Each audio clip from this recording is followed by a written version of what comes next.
Welcome to Rise, Healer, Rise, the podcast for women walking the sacred path of healing, remembrance, and embodied leadership. I'm Sarah Estelle, a nature-based business mentor, flower essence educator, founder of the School of Gaia, the Star of Gaia Priestess Pathway, and the Gaian Business Academy and Moon Flower Essences.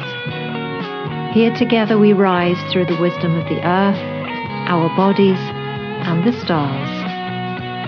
Whether you're called to deepen your healing with flower and vibrational essences, reclaim your feminine gifts and priestess lineage, or build a soul-led business that honors your cycles, this space will meet you where you are and invite you to where you're going. Each episode is a transmission and a tool woven from nature's rhythms, sacred strategy, and lived experience, designed to root you in your truth and guide you forward. Because your work is not separate from who you are, and your rising is the medicine this world has been waiting for. Rise, healer, rise. Today on Rise, Healer, Rise, we're opening a sacred channel to the animal world. My guest is Lisa Tully, an intuitive animal communicator whose work bridges the seen and unseen realms. Lisa has a rare and beautiful gift. She listens to what the animals want us to know, and what they share is often deeply personal healing and so very wise. In this episode, we'll explore how animals are tuned into our dreams, our growth edges, and even our soul's calling. Lisa shares powerful stories from her new live sessions, how she was guided to offer them again, and why our relationships with animals are anything but accidental. Whether you live with a beloved animal companion or simply feel the call of the wild, this conversation will open your heart to the deeper consciousness of the animal kingdom, and perhaps remind you that your fluff, as Lisa calls them, your dog, your cat, your horse, is here not just for love, but for transformation for you and for them and our world.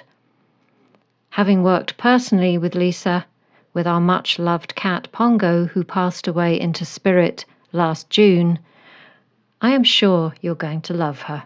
Hey, welcome Lisa to Rise, Healer, Rise. Oh. It's fun to see you, really lovely to see you.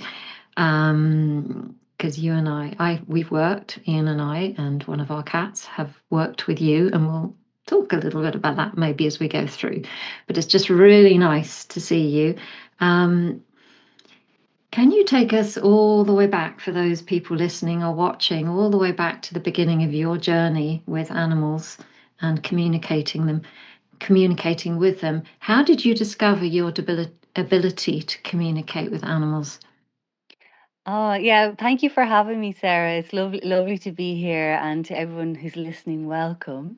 So my journey with animals began when I was born. Like, I always knew I had a strong affinity with animals, and I was just like, yeah, I want to be a vet, as you do when you're younger.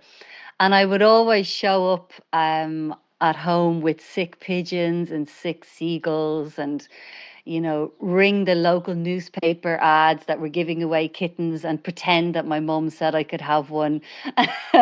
They'd arrive at the doorstep with the kitten, and mum be mortified and just have to take the kitten in. So that was the kind of thing that I used to do. And so it was very, very strongly in me. And I was an extremely sensitive child. But I was in a very, very tumultuous environment growing up. So I never really had the freedom to the space to really allow that to have free reign. So it wasn't really until I actually left home after university that really my intuitive skills, it's like I could breathe again. And I went to live in the Amazonian rainforest for a year. And I was working at a wildlife sanctuary, and I was working with a jungle cat called Millie. She's an ocelot. So Millie, it's a very amazing story. Like she opened up something in me, and I think the jungle did as well. Where she was semi-wild, so she was hand reared because her mom was shot for her fur. And then Millie was found wrapped in her mum's fur, being sold illegally in the market, which is just heartbreaking. Her little brother died, but Millie survived. So she lived in a cage in the jungle with no one around her. It wasn't like a zoo. You'd be the only volunteer seeing her day in, day out. And I would take her out of the cage and walk with her all day long in the jungle. And she'd be on a lead, but I would just let go of the lead and she would catch bats, snakes, monkeys, bird eating spiders. Like it was just unreal.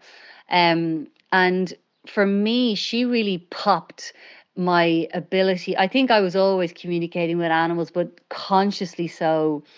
When one day we were far from where her cage was, and there was a lot of monkeys around that had been abused by people. So they kind of didn't have the fear of people, but at the same time, they were traumatized by them, so they could easily attack people. So I always felt nervous around the monkey park, but there was sometimes they would set monkeys totally free and they would come over kind of the cat area. So I was always aware of them. And one day a large troop of monkeys started coming across the canopy. And I was sitting there with Millie, and she was at liberty, and we were just kind of sitting beside each other. And I was just looking at the monkeys, going, "Here we go." And I was nervous, and they were in between our safety place. And I just said, let's just see if they go away. And you're just sitting there, and I just noticed over time that they were getting closer and closer and closer until it got to a point where I just looked at Millie, and in my head, I thought, run. And instantly, the two of us turned and sprinted the other way. And of course, she was way faster than I am. I had to catch up with her. But it was like she was waiting for me to clock. We were in a dangerous situation. But I also want to credit the monkeys, because the monkeys created that container to pop this automatic telepathic communication with the animals. And this was in my early 20s, but I think it was always there. But just to have that intense experience, it Yeah. changed everything for me. And I was just like, oh my God, Millie, like that was insane. But also, I think living in the jungle, like we lived in a jungle town, but we go up into the jungle then every day. So just being in that incredibly rich, one of the most dangerous environments in the world, if not the most dangerous environments, but at the same time, you have to just trust that you're going to be okay. And you're like, so it really, I didn't understand it at that time, Sarah. I was so young, but that was the beginning of the awakening of my Kundalini energy. And I didn't understand what was happening. So all of those things combined, like when I fast forward to who I am now, and you look back and you go, that was the beginning. That was the real, real beginning of my Yeah. older spiritual self. Yeah. Yeah. Yeah, I hear that. In the wildness, sometimes we have to be taken right back, and because it's that energy we're talking about, is the wild, unfettered, Yeah. where the head does its job, but the body has to do most of the rest. Yeah. Absolutely. Yeah, Um, yeah. I hadn't heard that story, so thank you for sharing it. you're welcome. Well, because I know you love cats. I've heard you say no disrespect to any of the other animals, but like Ian, my partner, and I, you have a special place for cats. And so Millie obviously was a cat. Yeah. Oh, yeah. 100%. Like they are my number one, but I'd say a very close number one to that would be horses as well. But cats definitely, there's something about them, like Genie Mac, especially the bigger they get, the pumas over there, the jaguars that were there in the park and stuff, like, you know, their hearts are so strong, like so strong. Yeah, the cats have this, so as we discovered with with Pongo, the cat that you supported us with in his final months of his life, they're much more, well, this was just my experience, that they have such a magical, what I would call a magical side, that, it's not a straight line, let's put it that way. Yeah, yeah. Oh, absolutely. Like they're galactic, they're cosmic. Yeah. And also, I also would like to say that domestic cats as well, we got to remember that you don't know who they were in a previous lifetime, like so Millie could be reborn into this lifetime. She's in spirit now, could easily be reborn as a tabby sitting on your lap, and you just underestimate them, but never underestimate them. Absolutely. So we live, as everybody listening to this, and you and I both know, in complete unprecedented times. And the wild animals clearly will be picking up on the shifts, because it's in literally in the air and in the land as the earth changes. But the domestic animals right now, our pets, our cats and our dogs and all the other types of animals that live with us, it's quite a time for them, isn't it? Because us as humans, we're going through so much. So I'd love to ask you, at the moment, what's surprising you most about what the animals are sharing? Because I think you shared with me that they're kind of like turning up the dial a bit. Oh, they really are. So if you think about your animal friend and how long they have been by your side, right? So X amount of years. And what they're doing is they're absolutely dialed into your thoughts, your emotional well-being, your physical well-being, and they're tracking you moment by moment, and they're highly telepathic. So therefore, they gather a large body of loving and unconditional information about you. And what they're seeing now is they're seeing us like humanity as a body spiraling. Okay. And there's some of us rising, and then there's some of us spiraling, and some of us rising and spiraling, whatever way you're going through it. So what I'm seeing then is when you start to just open the lid a little bit on their consciousness and asking them if there's anything they want to share, like to animal communication, they are just going hell for leather straight into people's blind spots that are going to create the most significant shifts in their lives in that short space of time. So whatever it is, whether it's related to their career, because they have a purpose on this earth and they're not shining their light out brightly enough. Okay. And they're already dialed into their purpose, but they may need a few tweaks, a few nudges in the right direction. There can be that element of it. Also, on an emotional level, sometimes people are giving way too much of themselves. I'm seeing this a huge amount, where people are giving way too much of themselves right now to others. Okay, so as others are becoming more unhinged around them, they're giving more. Okay, so obviously the people that find this kind of animal communication work, they've got a heart energy, they're intuitive, they want to know. They want to know. So what happens then is they may be overgiving and they're draining themselves because they want people to feel better. But everybody has to look after themselves, as selfish as that is, as we're going through this evolution. Yeah, we can help others, but we also have to make sure that we're really, really, really minding ourselves right now and plugging in. And that's a huge thing. The animals, it's a constant theme, and they'll share it in very, very personalized ways to the people. So that when I do an animal communication session, most of the people, I literally say 8 out of 10 people on average, within the first 5 minutes of what I've said, are bawling.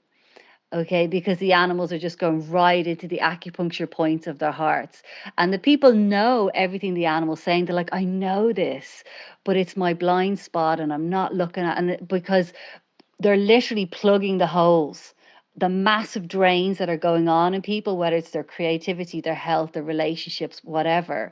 The animals are trying to plug the holes so that the people can stay afloat at this time, Sarah. It's unbelievable. Yeah, I really hear that. So anybody that's got an animal right now has kind of looked like got the best well-being coach on the planet Oh, right by their side.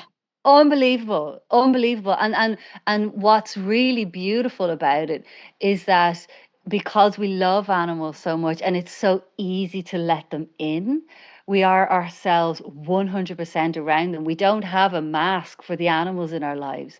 So therefore they have the best vantage point of us, but also they have this connection to our heart. So we'll listen to them more deeply. So not only does the what their wisdom resonates because it's on point, it's also coming from that open-hearted place. So people just listen and take it in, and they're like, "Phew." Yeah. So it's just profound. It's unreal. Like, What an uh, extraordinary job you've got. Job. yeah, yeah, job. What a cool job there. I mean, I think that's how the New Earth jobs, it's what they should look like, you know? Yeah, yeah. Really. Uh, So I didn't know whether I was going to talk about Pongo or not. This show is actually going out on the anniversary of Pongo's first the date of his passing, which was June the 20th, 2024, which I didn't know at the time is also Lisa's birthday. So happy birthday in advance, because we're recording this in advance. thank you. My sense, Lisa, I contacted Lisa when we first knew Pongo was unwell, and his brother had passed away the year before, and there was a link. And so we knew that we had to act quickly. So we got in touch with Lisa, and she essentially helped Pongo in his last months, and he did go on to pass away.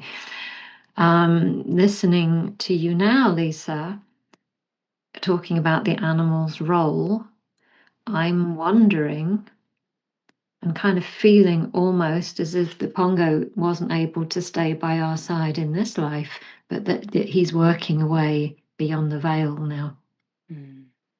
Is that Oh, your experience? oh, absolutely. I call them our heavenly managers. There you go. Yeah, yeah, because like often when a beautiful soul like that takes on their angel wings, your business can explode in the most beautiful way, or or opportunities, or when you're ready for it, once you've gotten past the grieving phase and you're ready for it. And I've just my cats do it, when they passed over, there's always a surge after it when I'm ready in my business. And they work like, what I do is, when I know my animal clients are going to pass beyond the veil, I just say to Georgie and Mikey, my cats that are up there, catch them on the other side now. So there's always this link. So absolutely, he's there working with you, Sarah, for sure. Yeah. Yeah. It's interesting because after he passed away, I was guided the afternoon before we took him to the vets, because that is actually what outpictured, unfortunately.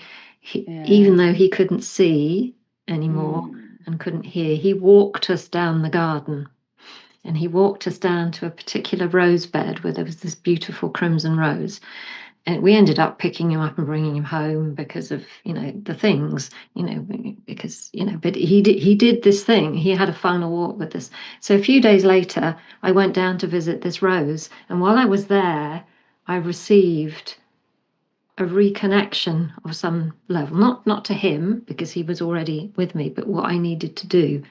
And within a few seconds, I was just like, goodness, I feel different. And I didn't know what Wow. that meant. What then went on to happen, and this has a purpose with what happened, is that I used little pictures of him on things that I was launching, and I got the courage somehow to launch a program. And it was a really good launch, and some really nice people joined, and we've actually just winding it up right now as it happens. But what I want to say is that there was about 9 women or something like that joined. At least 3 of them were visited by cats in the 3D who looked exactly like Pongo Oh my God. after they joined. And they were like, oh, this tabby cat just looked through my window. Or, oh, I just Wow. looked out my car window and there was this cat. And I quite often sit here waiting for my son to come up school, and this cat that looked just like Pongo was sitting there. Oh, I love it. I'm a huge believer in all these signs, Sarah, because I'm in the privileged position where the animal guardians share all the visitations, all the signs, all the rainbows, all the things, the songs that come on the radio, like it's just the dreams. So I 100% believe that that was Pongo going to see those three women. 100%. Like the cats are all dialed in and they have a way of just connecting and making it happen. The cat nation. Actually, yes. Yeah. So Love, yeah, a love very it. beautiful experience we had with him. Very, very beautiful. Oh. Yeah. So going back to a little bit about what's happening now on the planet, you've recently launched, haven't you, one of your new offerings, Mm, 1 hour animal communication sessions. So mm, maybe you've really kind of answered this already as to what led you to create them, but you might want to talk into it a bit more as to why now. mm. But what kind of transformations are you witnessing? Yeah, so it's like people this animal communication, it comes at two sides. Okay, the first part of the session is the downloads I've received for the person from the animal, and then I'm sharing them with the people, and that's where the tears come, and it's beautiful. And then the second half of the session is any questions they may have for their animal in relation to the animal's well-being and things like that. And what I didn't expect when I created these sessions, and these sessions were the animals have asked me to start doing them because I wasn't doing individual sessions. I was doing longer programs, which I'm still doing, like we did with Pongo. But it was like that. It's almost like a safety valve. These individual sessions are like that safety valve for humanity right now that the animal nation want to provide for them. And the transformations that I'm seeing is that people go into, first of all, they go into a little place of kind of shock at how dialed in their animal is with them. But then what I do is I give them journaling set questions and things to then really consider and assimilate. And what I find is on a human level, I just got a little message from one of my clients today. I did an animal communication session with her dog for her and her husband. And a lot of the information that came through was for the husband. And he has different health things going on and whatnot. So the dog was able to give very specific health advice and say which organ it was out of balance and all that kind of stuff. And I suggested some herbs and things like that. And she's just reporting back to me like she goes, he never listens to anyone. But he's doing everything you said and he's feeling so much better. He's getting full night's sleep, and we feel so connected. And so it's like, as I said before, there's no resistance because it's coming from the truth of the animals, direct from the animal's heart to your heart. So whatever transformation that needs to happen on a personal level, people are just really taking action around it. That's what I'm feeling.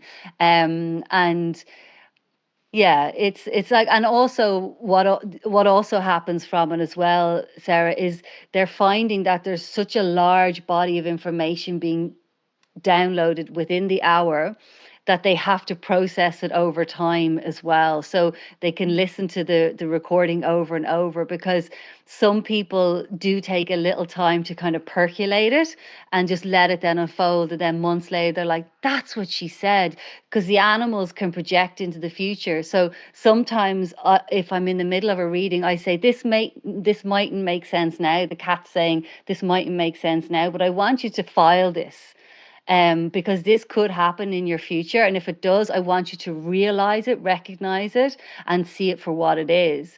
So it's just like, so I'd say the transformations are unknown. The real level of transformations will be unknown. And I get messages from people 10 years later saying, that session changed everything, or, from when I did them further back in time as well. So yeah, beautiful stuff. It is. It's Yeah, extraordinary and yeah. just how it should be, I think. And I wonder what the animals feel about this. I'm sure they don't feel anything, there's nothing major going on, but that the collective, our world has had to come to this crisis point before we listen almost. Yeah.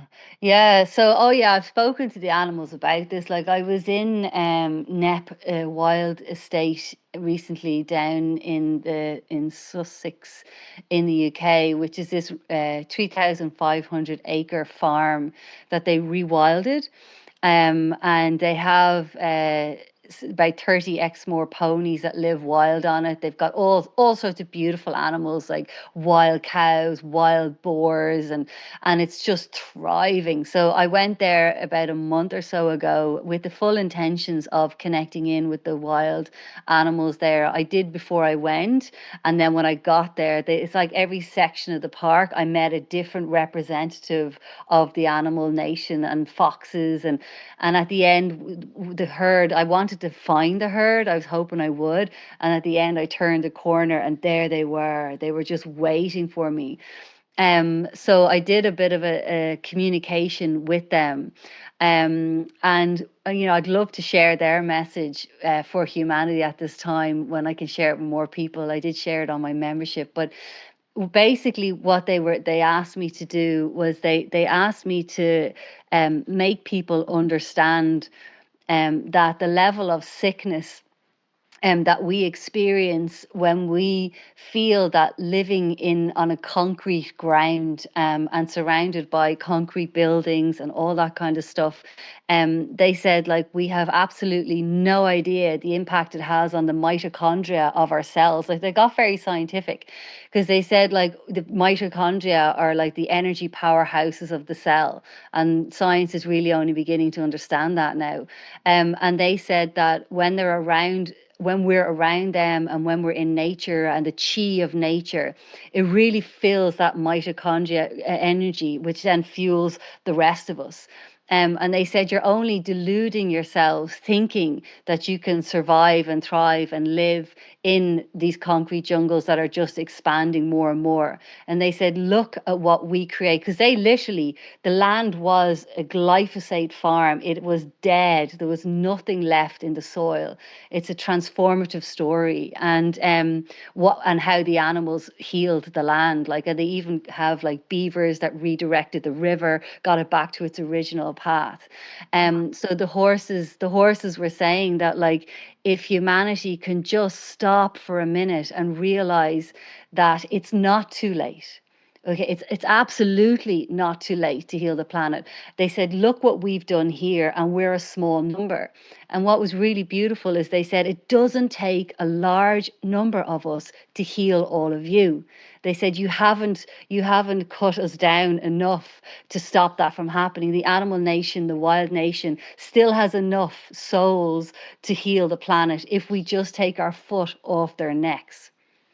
All right. And then they guided it. They did a meditation and stuff with with us, with our my group, and they put their energy into the mitochondria, and it was so powerful. We still can't really talk about it. Like it was unbelievable. So if we just again lift the lid a little bit, turn our attention, our full attention towards the animal nation, there's a huge resource there for us at this tumultuous time.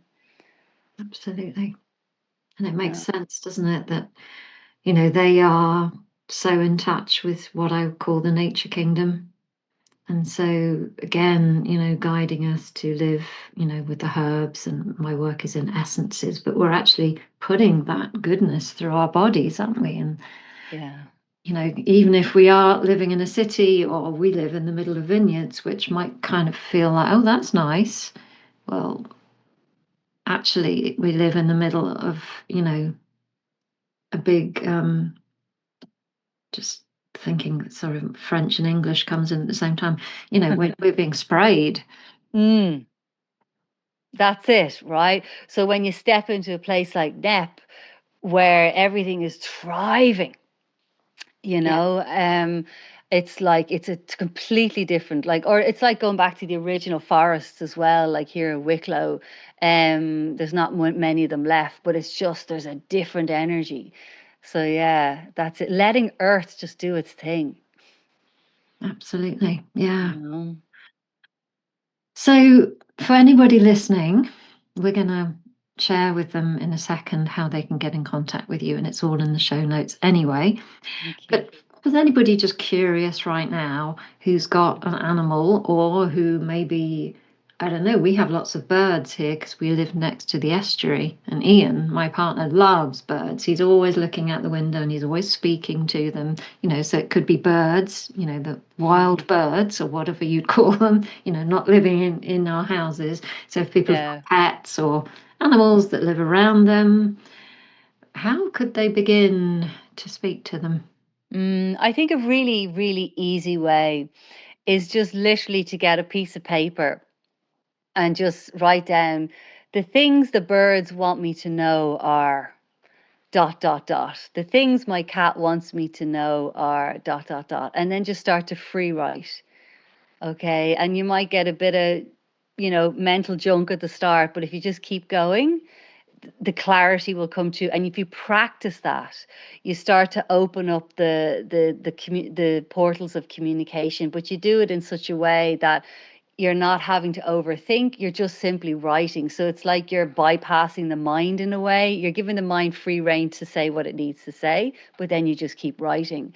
So I just think it, like for people who want to start communicating with their animals, that's a very, very, very powerful way to do it. And to be honest with you, that's what I do when I'm communicating with animals. I'm writing what I'm hearing because I just have to get it down before I forget it. I can obviously do a live communication, as a conversation, but when I'm doing it for a client, I don't want to forget anything. So any information flows in and out very quickly. So I'm just like writing, writing, writing. So it's a proven technique, you know.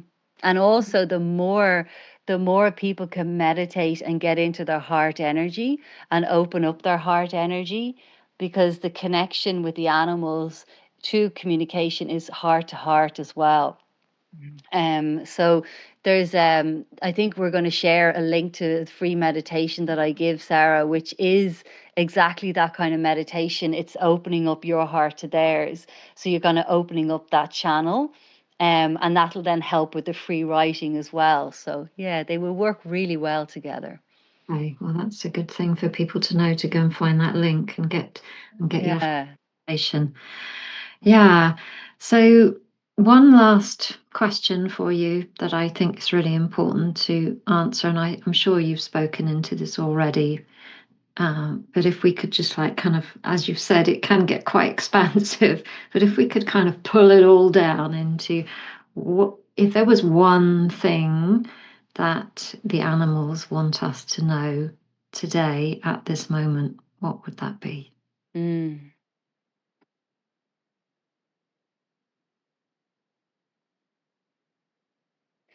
Just Pongo's coming in here because I have Pongo's photo here. So just give me a minute. He wants to answer that question.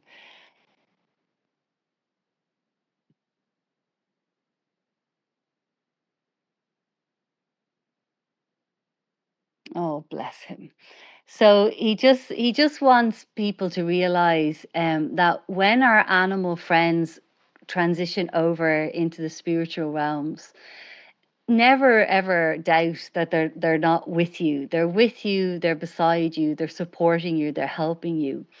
And he wants people to know that you can always pray to them. You can always ask them for help and always ask them for guidance, because he feels that there is a disconnect with humanity's belief and actually what happens, okay, when the animals go over into that state of bliss. That it's like he feels that too many pet guardians get stuck in grief. Okay. And it's kind of, I don't want to think about them. It's too painful. It's too hard. But they're actually missing out on an incredible opportunity of growth and evolution, because they are literally your new guardians. You were their guardians, but now they've become your heavenly guardians. So he just wants to shine the light on that. And a lot of people might, yeah, that makes sense. But actually, do you put it into practice? Yeah. Okay. So he says, if you're going about your business, you're like, oh, I just really don't know what to do about this. And I'd be saying to my cat, Georgie, how am I going to get a solution for this? This is really melting my brain. Can you give me some guidance on that? And then just leave it at that and then see what comes in, try it out. Because he's also saying that we're going to need it more than ever now. We're going to need them more than ever for what's to come.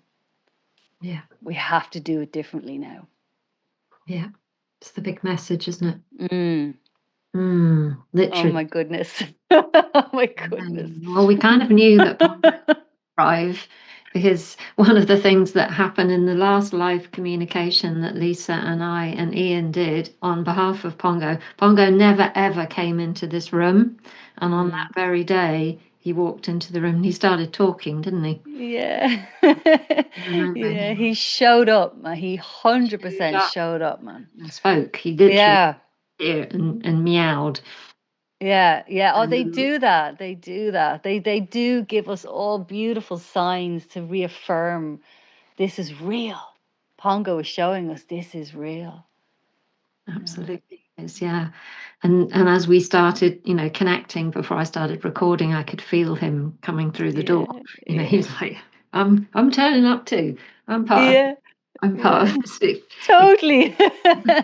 You're not Totally. you're not getting away with it. Even if you cry, Yeah. you're not getting away with it. Yeah, so many, many blessings to him and to Yeah. all the Thank you, animals, Pongo. and to you, Lisa, for holding this very precious space for all of us and for all of them. Yeah. Um, so as we say goodbye and thank you so much, how can people stay in contact with you and find out more about what you do, get hold of your meditation, and also perhaps even, get some support for their animals and themselves? Sure. Oh yeah, it'd be lovely to help people. So my website's very easy. It's animalhealing.ie. So they can find me there. Also my Instagram handle is Animal Healing Lisa Tully. And Facebook as well. So they can find me whatever's their preference.